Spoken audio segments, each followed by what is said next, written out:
주일이고 네 번째 주일이고 순교자 기념 주일입니다. 이 시간 예배당에 나와서 예배드리는 여러분, 또 영상으로 이 시간 가정에서 예배를 드리는 여러분 모두에게 하나님의 은혜가 가득하시길 바랍니다. 특별히 건강에 유의하시고 또 이 감염병이 속히 사라질 수 있도록 함께 기도합시다. 오늘은 시편 13편의 말씀을 힘입어 하나님을 예배하는 자리로 나아갑니다. 나의 영혼이 번민하고 종일토록 마음에 근심하기를 어느 때까지 하오며 내 원수가 나를 치며 자랑하기를 어느 때까지 하리이까. 나는 오직 주의 사랑을 의지하여 싸우니 나의 마음은 주의 구원을 기뻐하리이다. 아멘.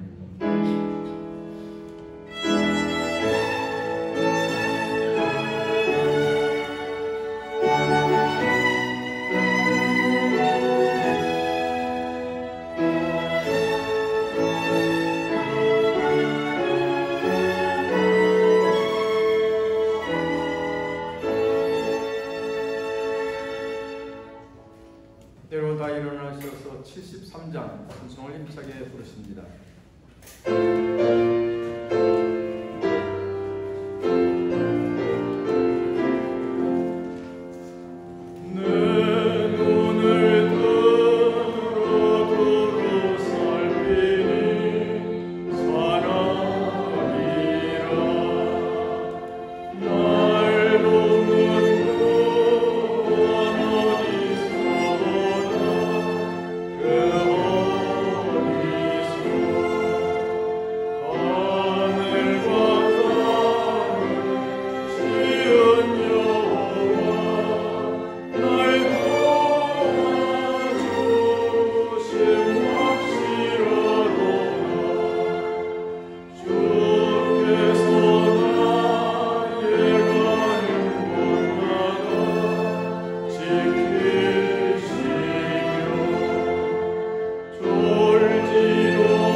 공동의 기도를 드리겠습니다.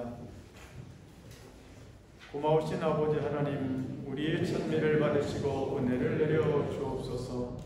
여전히 우리는 코로나19로 인하여 생활이 어렵고 불편합니다. 우리의 건강을 지켜주시고 희망을 품고 살게 하옵소서. 세상의 염단을 우리가 알 수 없지만 믿음으로 걸어갈 수 있도록 힘을 주옵소서. 우리를 살리는 힘은 오직 하나님의 입에서 나오는 말씀임을 깨닫게 하옵소서. 늘 우리와 함께 하시는 예수 그리스도의 이름으로 기도합니다. 아멘. 교동문 7번 시편 13편의 말씀을 교독합니다. 여호와여, 어느 때까지니까 나를 영원히 잊으시나이까? 주를 위하여 나의 영혼이 번민하고 종일토록 마음에 근심하기를 어느 때까지 하오며 내 원수 나를 치며 사랑하기를 여호와 내 하나님이여 나를 생각하사 응답하시고 나의 눈을 밝히소서. 두렵건대 나의 원수가 이르기를 내가 그를 이겼다 할까 하오며 나는 오직 주의 사랑을 의지하여 싸우니 내가 여호와를 찬송하리니 이는 주께서 내게 능력을 베푸시리로다. 아멘. 사명가 2장을 부르십니다.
기도드리겠습니다. 사랑의 주님, 우리를 주님 앞으로 말씀 앞으로 나오게 인도하심을 감사드립니다. 한 주간도 세상 가운데 살면서 지은 우리의 허물과 죄악을 긍휼과 자비의 주님, 주의 보혈로 정결케 깨끗게 씻으사 이 시간 드리는 예배가 신령과 진정으로 드리는 예배가 되길 원합니다. 코로나 전염병으로 인해 삶의 자유와 선택이 멈춰져 가므로 여러 가지 어려움 가운데 살아가고 있습니다. 또한 우리의 믿음은 무뎌지고 나태해지며 식어져 가고 있습니다. 불쌍히 여겨 주시옵소서. 우리 영혼이 깊은 잠에 빠지지 않고 깨어 기도할 수 있게 붙들어 주옵소서. 내 이름으로 일컫는 내 백성이 그 악한 길에서 떠나 스스로 낮추고 기도하여 내 얼굴을 구하면 내가 하늘에서 듣고 그 죄를 사하고 그 땅을 고치신다고 하셨습니다. 알파와 오메가 되시며 생명의 주인 되신 주님께 회개할 수 있는 회개의 영을 부어 주시옵소서. 성령이 하나 되게 하신 같이 주님 안에서 하나 되게 하시며 신실하고 진실하며 거룩한 주님의 자녀된 삶을 살아가게 하여 주시옵소서. 이 나라가 경제적으로 안보적으로 총체적인 위기 가운데 있습니다. 이 어려움을 잘 극복하고 나갈 능력과 지혜와 믿음을 주셔서 거룩한 제사장 복음의 나라로 회복시켜 주옵소서. 화가 변하여 복이 되게 하시며 모든 것이 합력하여 선을 이루게 하시는 주님만을 바라보게 하옵소서. 이 시대를 바로 볼 수 있는 눈을 열어 주시옵소서. 말씀을 전하시는 목사님 성령으로 충만케 하옵시고 피곤치 않는 새 힘을 날마다 허락하여 주시옵소서. 전하는 말씀이 우리의 마음판에 새겨지게 하시고 한 주간도 말씀으로 승리의 삶을 살게 하옵소서. 우리의 구원자 되신 예수 그리스도의 이름으로 기도드립니다. 아멘.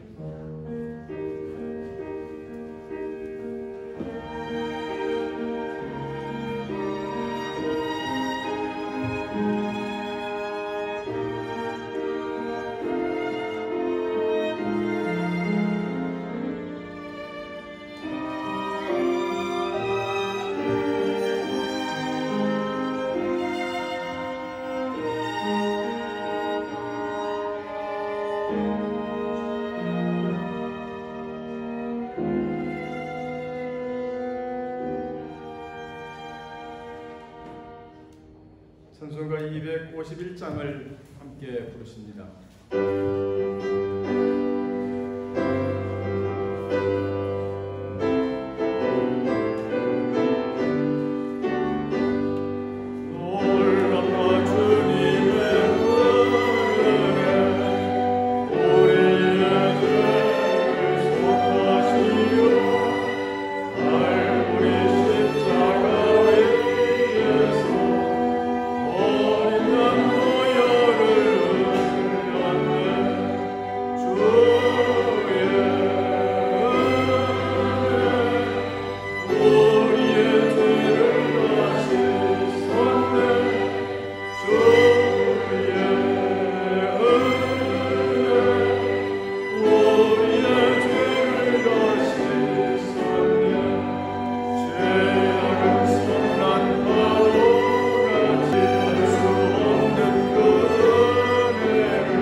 하나님 말씀은 누가복음 4장 1절에서 13절 말씀인데 오늘 이 말씀은 하은희 집사님 여러분을 위해서 읽어드리겠습니다.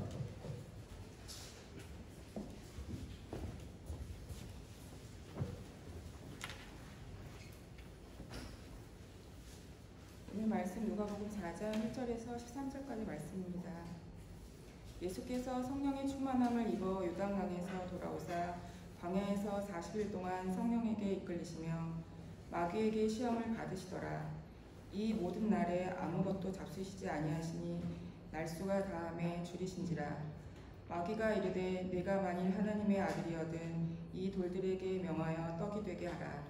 예수께서 대답하시되 기록된 바 사람이 떡으로만 살 것이 아니라 하였느니라.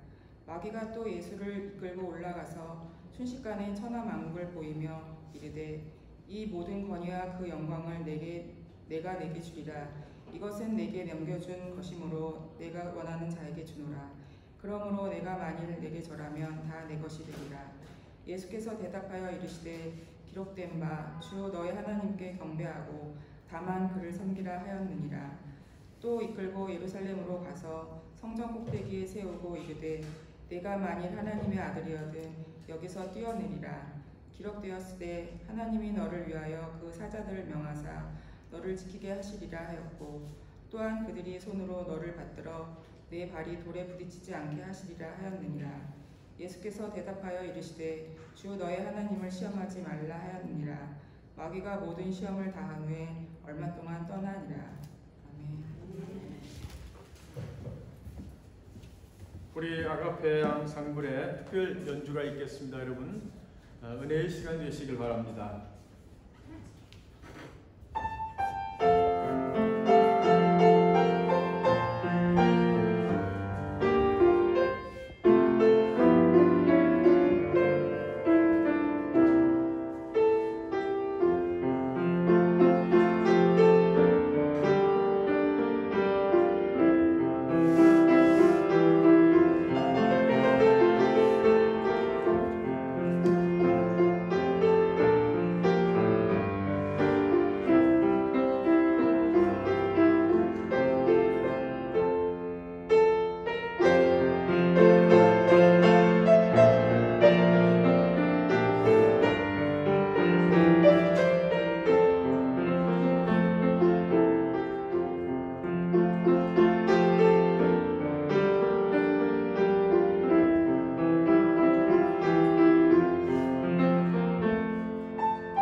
크리스마스였군요. 예, 날마다 숨쉬는 순간마다의 주제와 변주였던 것 같습니다. 감사합니다. 여러분, 하나님의 평안이 함께 하시길 바랍니다. 예, 건강하시죠? 요즘 여전히 살기가 좀 어렵지만 힘들지만 여러분 잘 이겨내실 줄로 믿습니다. 우리 옆 사람하고 인사합시다. 만나서 반갑습니다. 네, 마스크를 착용하고 여러분 예배를 드리시도록 하십시오. 마스크처럼 이 감염병을 막아주는 효과적인 것이 더 없다고 하더군요. 좀 불편하시더라도 늘 끼고 계시기 바랍니다. 오늘 예수님께서 광야에서 시험 받으신 이야기입니다. 예수님께서 30쯤 되셨을 때 요단강으로 가셨습니다. 이제 뭔가 하나님의 사역을 하실 때가 된 것을 직감하고선 자기 이제 사촌이 있는 세례 요한이 있는 곳으로 갔지요. 그래서 거기서 세례를 받을 때 그 하늘이 열렸습니다. 하늘이 열리고 성령이 비둘기 형상을 한 성령이 하늘로부터 예수님에게 임했지요. 그리고 음성도 들렸습니다. 이는 내 사랑하는 아들이요 내가 기뻐하는 자다 하는 그런 음성이 들렸습니다. 여러분, 세례 요한도 자기 뒤에 오실 참 메시아에게 세례를 베푸는 큰 영광도 맛보았고, 또 거기 왔던 수많은 사람들이 그 아주 찬란한 광경을 보셨죠. 예수님 거기서 정말 영광스러운 모습이었습니다. 하늘이 여러분 열리고 하나님의 성령이 비둘기처럼 임하는 그 자리, 얼마나 여러분 참 빛나고 또 영광스러운 자리였겠습니까? 그런데 성령은 예수님을 그 자리에 두지 아니하시고 다시 이끌고 어디로 예수님을 데리고 갔냐면 광야로 갔습니다. 빈들로 간 거죠. 그러니까 요단강은 화려하고 영광스러운 자리고 찬란한 자리예요. 그런데 성령은 예수님을 이끌고 메마른 광야를 향해 가게 했습니다. 광야는 빈들이에요. 아무것도 없고 척박한 곳이죠. 음식도 없습니다. 사람도 없는 거예요. 생명을 찾을 수 없는 삭막한 그런 곳, 고독한 그런 곳으로 예수님을 이끌어 갔습니다. 그 광야에서 이 예수님은 하나님을 체험하게 되고 자신이 그리스도로서, 자신이 메시아로서 어떤 정체성을 가지고 사역해 나갈 것인가 하는 것을 거기서 정리합니다. 그 40일 동안 메시아의 길을, 그리스도의 길을 정리하는 그런 기간이었죠. 여러분, 그 광야는 참 때때로 우리들에게 요긴한 곳이에요. 광야, 사막 이런 데 없는 것이 많지요. 정말 변변한 생명체가 없잖아요. 그 다음에 물도 없잖아요. 뭐가 더 없습니까? 광야에는 소리가 없습니다. 조용합니다. 여러분, 우리 도심지에서 이렇게 늘 자동차 소리, 사람들 소리에 길들여 살다가 광야에 가면 적막해서 살기가 힘들 정도가 됩니다. 근데 사람들이 광야를 찾는, 사막을 찾는 이유가 있어요. 이유가 있습니다. 그곳에 소리가 없기 때문에 찾는 거예요. 조용하기 때문에. 진정한 소리를 듣기 위해서, 진정한 내면의 소리를 찾기 위해서 사람들은 광야로 돌아갑니다. 모세가 왕궁에서 도망쳐 나와가지고 미디안 광야를 가서 여러분 40년을 거기서 광야에서 삽니다. 이 40년을 광야에 사는 동안 고독한 양치기로 살지 않습니까? 누구랑 만나서 이야기하겠습니까? 아닙니다. 그냥 40년을 고독하게 살면서 그 안에 왕궁에서 켜켜이 쌓였던 그 때들, 그 소리들, 그 잡스러운 소리들, 그런 것들이 40년이 지나는 사이에 정화가 되기 시작하죠. 그리고 그의 내면이 깨끗하게 되었을 때 하나님이 나타나십니다. 그리고 그를 애굽에서 이끌어내는 지도자로 만드시지 않습니까? 사도 바울도 예수님을 만나 다메섹 도당에서 예수님 만나고 나서 바로 아라비아 사막으로 갑니다. 사막으로 가서 거기서 하나님을 체험하는 기간을 가졌습니다. 옛부터 그래서 많은 수도자들이 더러 광야를 찾은 거예요. 하나님의 소리를 들으려고. 예수님은요, 이 광야 40일 있는 동안 거기서 비로소 하나님을 체험을 하는 거예요. 그 기간 동안 하나님을 그냥 절절하게 체험을 합니다. 그러니까 온 만물 속에 깃들여 있는 하나님의 창조의 힘, 창조의 권능, 그 사랑, 막 정말 이글거리면서 막 약동하는 하나님의 사랑을 만물 속에서 보신 거예요. 아, 그동안 유대교에서 가르쳤던 하나님이 아니구나. 하나님의 생명과 그 권능과 사랑은 우리 속에서 막 약동하는 힘이구나. 우리에게 생명을 주시고 우리를 돌보시고 양육하시고 교육하시고 우리를 필요에 따라서 공급하시는 하나님의 사랑이구나. 우리를 치료하시는 힘이구나. 이런 걸 막 느껴 하나님, 예수님 거기서 느끼죠. 그 40일 동안 막 충만한 하나님의 임재를 거기서 느끼죠. 그래서 그 벅찬 감동을 안고 세상에 막 달려와서 복음을 전하신 거예요. 그 힘이 죽은 사람도 살리고 기머거리도 막 듣게 하고 안진병에도 일으키고 병자들을 살리고 이런 역사가 막 일어나는 거예요. 하나님의 역사예요, 이게. 할렐루야. 이런 거죠. 네. 정말 40일 계셨지만 그 하나님의 권능에 취해서 40일을 날짜가 언제 가는지 모르셨을 거예요. 근데 40일쯤 되었을 때 이제 내가 세상에 가서 이 하나님을 전하리라. 근데 이제 아유 배고프구나. 그때 이제 시장길을 느끼신 거예요. 근데 그때 마귀가 나타나서 몇 가지 제안을 합니다. 그러니까 마귀의 제안의 핵심은 뭔가 하면은 당신이 이제 그리스도인데 편안한 길이 있다. 그 길을 가라고 하는 유혹입니다. 유혹. 첫 번째 시험은 뭡니까? 돌멩이로 떡을 만들려고 하는 거예요. 배고프지 않느냐? 배고프지 않느냐? 저 돌멩이로 떡을 만들라는 거예요. 충분한 능력이 있고, 왜냐하면 하나님의 능력이 예수님에게 지금 꽉 차있기 때문에 모든 것이 가능한 거예요. 만들 수 있습니다. 그걸로 배고픔을 해결하라는 거죠. 인류의 이 고질적인 배고픔의 문제를 해결하라는 거예요. 떡을 만들어 주라는 거예요. 얼마나 쉽냐는 거예요.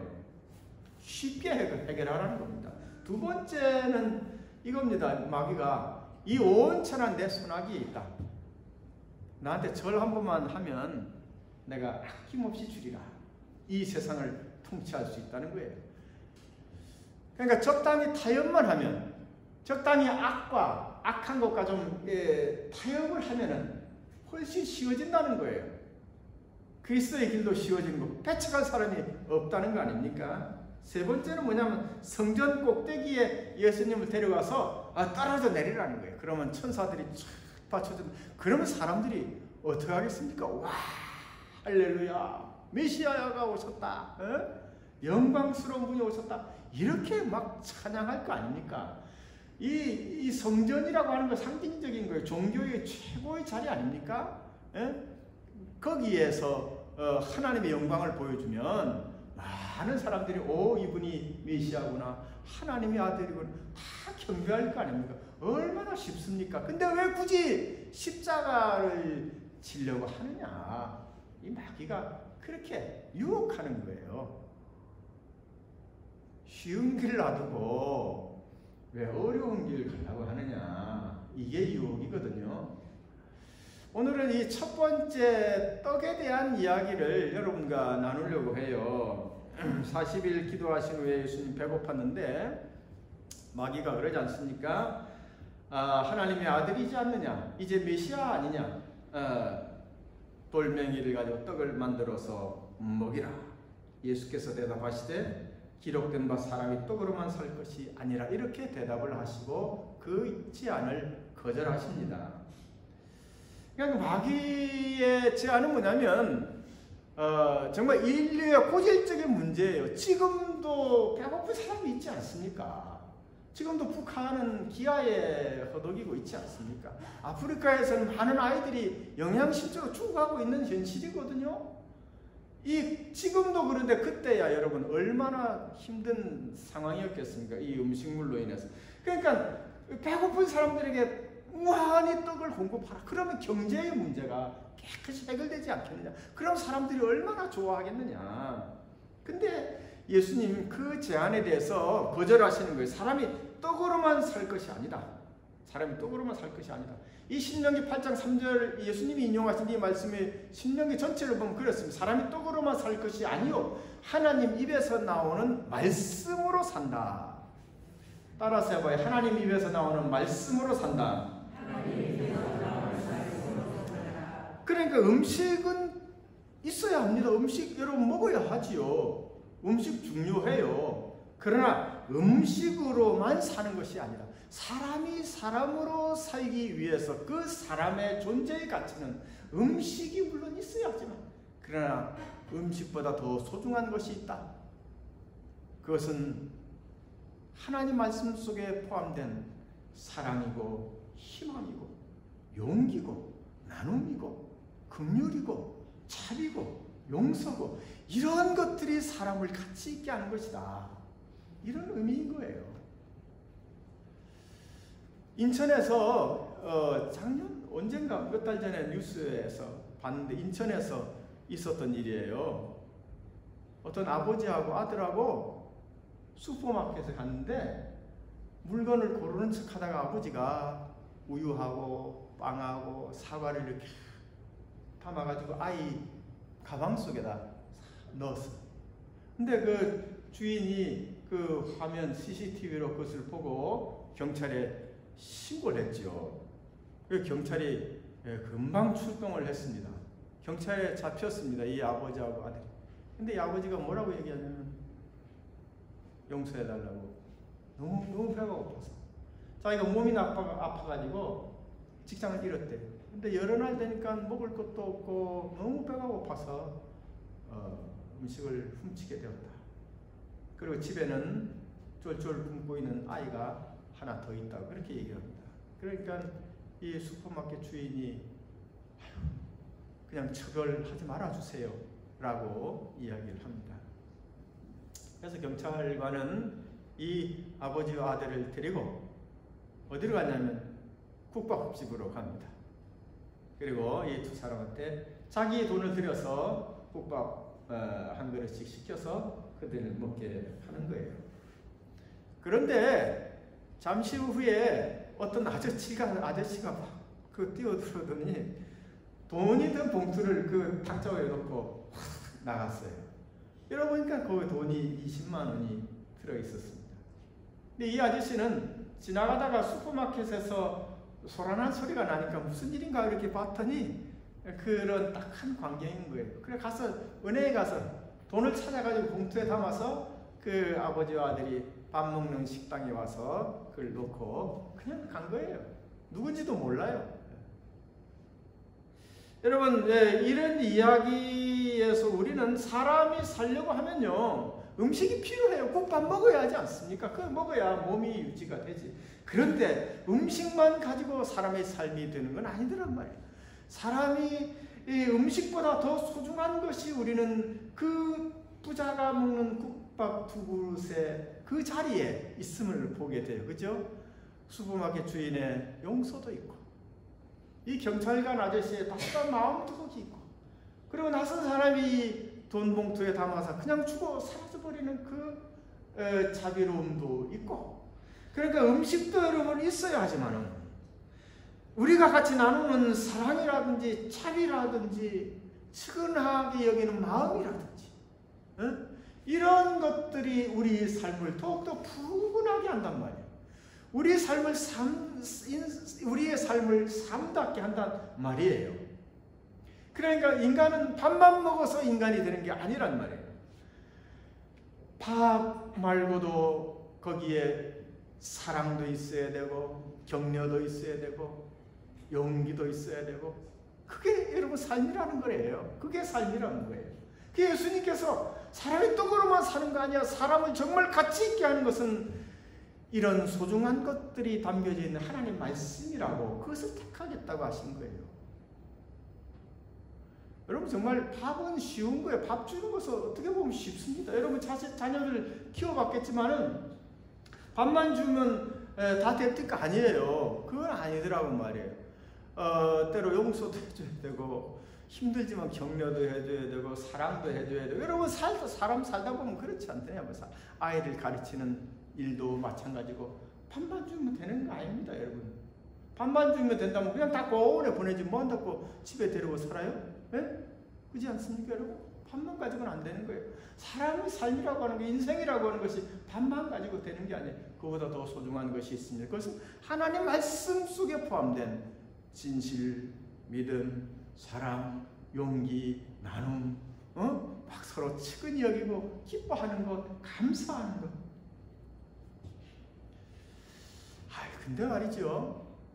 근데 말이죠. 이 하나님 말씀 속에 든 것을 나눈다고 하는 게 이게 쉬운 게 아닙니다. 이게 사실 더 어려운 거예요. 밥은 주면 됩니다. 그냥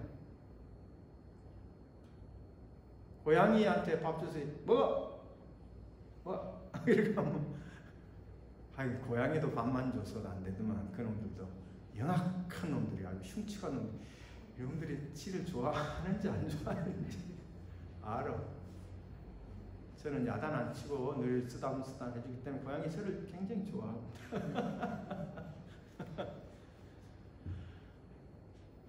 밥을 주는 건 쉬워요. 근데 사람을 살리는 정말 그 힘은 용기, 격려 이런 것은 쉽지 않습니다. 하나님 말씀 여러분 불확실합니다.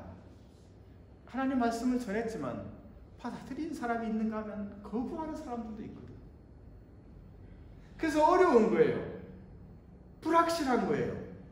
확실한 보장이 없는 거예요. 자녀를 아무리 한껏 사랑하고 하지만 이 녀석이 아버지의 사랑을 정말 아는 거야. 어머니의 이 애틋한 마음을 아는 거야, 모르는 거야. 어떤 때는 헷갈릴 때도 있는 거예요. 그러나 예수님은 확실하고 보장되어 있는 밥 몇 그릇보다는 확실하진 않지만 정말 사람을 사람 되게 하는 그 진실한 가치를 지닌 하나님 말씀을 택하신 거예요. 여러분 게리 비숍이라고 하는 사람이 시작의 기술, 시작을 못해요 사람들은. 그 시작의 기술이라고 하는 책을 썼는데 이 사람이 이런 재밌는 이야기를 하나 합니다. 이 세상을 성취하면서 뭔가 이루면서 사는 사람이 있대요. 그러나 이루지 못하는 사람이 있대요. 부유한 사람도 있고 그렇지 못한 사람도 있습니다. 근데 그렇지 못한 사람들은 어떤 류냐면 중독이 돼 있대요. 중독. 어떤 것에 중독이 돼 있대요. 자기의 삶을 성취하지 못한 사람 중독이 돼 있대요. 그게 뭐에 중독이 돼 있냐면 예측이라고 하는 것에 중독이 돼 있대요. 예측. 그러니까 뭔가 이루지 못하는 사람들은 뭐냐면 늘 하기 전에 이 일을 하면 성공할까? 내가 책을 쓰면 많이 팔릴까? 내가 물건을 많이면 잘 팔릴까? 늘 예측을 하려고 한대요. 불확실한 것을 견디지 못하는 거예요. 예측 가능해야만 비로소 발을 뛰는데 우리의 삶이 예측 가능한 게 어디 있습니까? 없어요. 그냥 내딛는 거란 말이에요. 그래서 내딛지 못하는 거예요. 실패하는 사람들의 가장 큰 고질적인 원인은 뭐냐면 안정적인 곳에 머물려고 하는 거예요. 딱 보장된 곳에만 딱 머물려고 하는 거예요. 불확실한 곳에는 발을 내디디려고 하지 않는 거예요. 그러니까 성취를 못한다고. 그 사람이 그렇게 얘기했는데 아주 일리가 있는 말입니다. 예측하려고 해요. 불확실성을 두려워하기 때문에. 그런데 여러분 성공하는 사람들 불확실성을 향해서 나아간 사람이지 확실한 담보를 가지고 한 사람이 어디 있습니까? 없는 거예요. 아브라함을 보십시오. 하나님이 고향을 떠나라. 그럼 떠나는 거예요. 그냥 보침 싸가지고 가족들 이끌고 가는 거예요. 어디로 가는지도 몰라요. 그냥 그 땅에 가나안이라고 하는 그곳 거기에 뭐가 있는지도 몰라요. 그냥 하나님 가라고 하니까 가는 거예요. 가다가 도적을 만나기도 하고 막 싸움이 일어나기도 하고 다른 종족을 만나 전쟁을 하기도 하고 가는 길도 우여곡절이 많습니다. 여러분 성공하는 사람들이 딱 내가 결정했는데 그 길을 갔는데 성공한 사람이 있습니까? 아닙니다. 그 사람들도 끊임없이 좌절합니다. 정말 이 길을 내가 가야 되는 게 맞나? 고민도 하고 그렇게 해서라도 가는 거예요. 실패하면 또 다른 방법으로 가고 실패하면 또 다른 방법을 써서 가고 이렇게 해서 가는 것이 미지의 세계, 불확실한 그곳을 향해서 가는 사람, 그런 사람이 불확실성의 미래를 향해서 가는 사람이 성공을 결국 하는 사람이죠. 여러분 미래 보장된 거 하나도 없습니다. 그렇죠? 내일 일을 아는 사람 없어요. 미래가 불확실하다고 하는 얘기는 뭐냐면 무한한 가능성이 있다는 얘기입니다. 그 얘기가 정해져 있지 않다는 거예요. 당신의 선택에 의해서 무한한 가능성의 세계가 미래가 열려져 있다는 거예요. 그렇죠 여러분? 그렇습니다. 그러니까 예수님은 쉬운 거 밥 몇 그릇 주는 걸로 그리스도의 길을 선택하지 않는단 말이죠. 정말 인간을 인간답게 하고 하나님의 말씀의 그 약동하는 힘으로 자신의 삶을 살아갈 수 있도록 이게 복음이라는 거죠. 밥으로 주는 거 그거 확실할 수도 있지만 여러분 그걸로 사람의 삶이 이루어지는 거 아니라는 얘기죠. 인간을 인간답게 하는 것은 하나님의 말씀 속에 포함된 기쁨, 감사함, 용기, 미지의 세계를 향해서 발을 내딛는 그런 용기, 감사함, 은혜 이런 거예요. 하나님이 함께 한다고 하는 이 믿음 이런 거란 말이죠. 그래서 예수님은 그 쉬운 길 마귀가 돌멩이로 떡 만들라 하는 거 아니야. 나는 말씀을 줄 거야. 우리 사람들에게 말씀을 줄 거야. 그렇게 하신 거예요. 여러분 사람의 가치는 인간의 가치는 밥이 아닙니다. 밥도 필요하지만 단순히 배만 부르다고 우리 사람이 행복해지는 것은 아닙니다. 인간의 진정한 가치는 마음이고 정신인 거예요. 그것은 예측 불가능하지만 그러나 어렵지만 참된 가치는 거기에 있는 것입니다. 이번 한 주간은 여러분 용기 있게 사시길 바랍니다. 하나님 말씀을 양식으로 영의 양식으로 삼아서 사십시오. 음식도 여러분 맛있게 먹지만 정말 나를 나되게 하고 가치 있게 하는 것은 나의 마음이고 정신이다. 내 정신을 항상 맑게 하고 힘 있게 하고 용기 있게 하고 미래를 향해서 확 열린 마음으로 여러분 살아가신 여러분 되시길 축원합니다. 우리 사도신경으로 신앙 고백을 드립니다. 전능하사 천지를 만드신 하나님 아버지를 내가 믿사오며 그 외아들 우리 주 예수 그리스도를 믿사오니 이는 성령으로 잉타사 동정녀 마리아에게 나시고 본디오 빌라에 고난을 받으사 십자가에 못 박혀 죽으시고 장사한 지 사흘 만에 죽은 자 가운데서 다시 살아나시며 하늘으로 사천능하신 하나님 우편에 앉아 계시다가 저리로서 산 자와 죽은 자를 심판하러 오시리라. 성령을 믿사오며 거룩한 공예와 성도가 서로 교통하는 것과 죄를 사해 주시는 것과 몸이 다시 사는 것과 영원히 사는 것을 믿사옵나이다. 아멘. 찬송가 312장을 부르시겠습니다.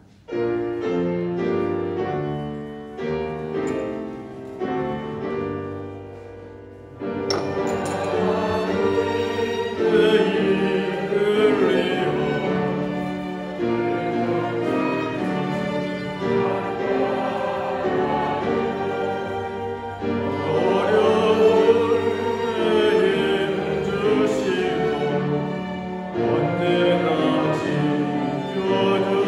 지켜주시리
입에서 나오는 말씀으로 살 것이라 하였습니다. 주님, 이 말씀 우리가 잘 마음속에 담고 살게 주시옵소서. 우리를 참 우리답게 하는 것은 하나님 말씀이고 그 말씀 속에 담겨진 믿음과 희망과 기쁨과 사랑과 또한 우리가 같이 어울림임을 하나님 우리가 알게 하시고 말씀 속에서 용기를 얻고 우리에게 주어진 삶을 살아갈 수 있도록 인도해 주시옵소서. 귀한 예물을 시간 주님 앞에 봉헌하였습니다. 우리 하나님 받으시고 우리의 가정과 우리의 사업과 일터에 하나님 복의 복을 더하여 주시옵소서. 우리의 지경을 넓혀 주시옵고 주의 능력의 팔로 우리를 인도해 주시옵소서. 이 시간 예배당에 나와 예배드리는 성도들, 가정에서 예배드리는 성도들 모두 한 가지로 하나님 은혜와 복을 누리게 해 주시옵소서. 이 어려운 시기를 이겨나갈 수 있도록 하나님 우리에게 건강도 지켜 주시옵소서. 예수님의 이름으로 기도하옵나이다. 아멘. 여러분, 주님의 은혜가 함께 하시길 바랍니다. 함께 인사합시다. 주의 사랑이 함께 하십시오. 주님의 은혜가 함께 하십시오. 예배 중에도 꼭 마스크를 잘 착용하시고 입구에서 체온 측정도 하시고 이름도 쓰시고 예배당에 들어오시기 바랍니다. 계속해서 영상 예배도 같이 병행해서 드리도록 하겠습니다. 새벽 기도회는 새벽 5시에 늘 모입니다. 이번 주 7월 1일 날 수요일이죠. 월삭 새벽 기도회로 모입니다. 여러분 새벽 기도회 평소에 나오시지 않는 분들도 월삭 예배에 함께 참석해서 한 달을 여는 그날 새벽 기도 참여해 주시길 바랍니다. 오늘 이 예배 후에 본당에서 잠시 우리 교회 부설 주차장 개방 사업에 대한 구역회를 하겠습니다. 교회의 땅을 용도로 사용하기 위해서 구역회가 반드시 필요하거든요.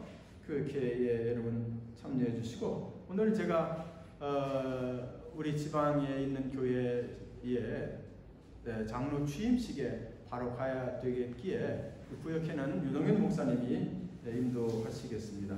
올해 신방은 이렇게 하겠습니다. 봄 신방할 때도 벌써 지났지만은 올해는 그냥 담임 목사가 여러분 한 가정 가정을 1년에 한 번 연 1회로 신방하는 걸로 하겠습니다. 봄, 가을 다 합해서 그냥 그 대신 여러분 가족이 가급적 많이 모여 있는 시간, 그래서 가정에서 여러분 해도 좋고 혹은 여러분 사업장에서 해도 좋고 그것도 정 여의치 않으면 교회에서 신방을 할 수도 있겠습니다. 장소는 가리지 않겠습니다. 다만 올해가 가기 전 한번 여러분을 만나고 같이 이야기도 나누고 기도하는 시간을 갖기를 바랍니다. 신청해 주시기 바랍니다. 날짜를.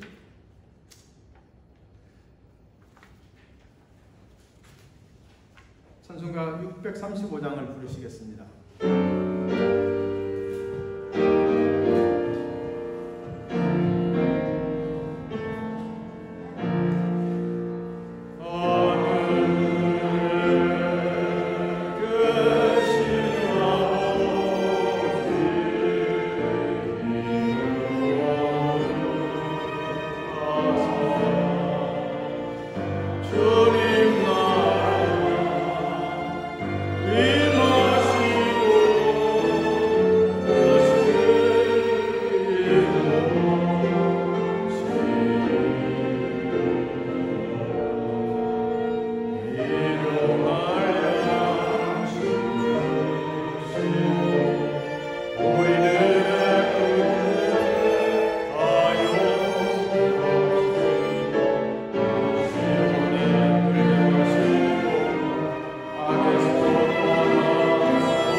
하나님 입에서 나오는 말씀을 내 양식으로 삼고 내게 주어진 삶을 믿음으로 용기 있게 소망으로 살고자 하는 사랑하는 모든 성도들 위해 늘 함께 주시옵길 간절히 축원하옵나이다.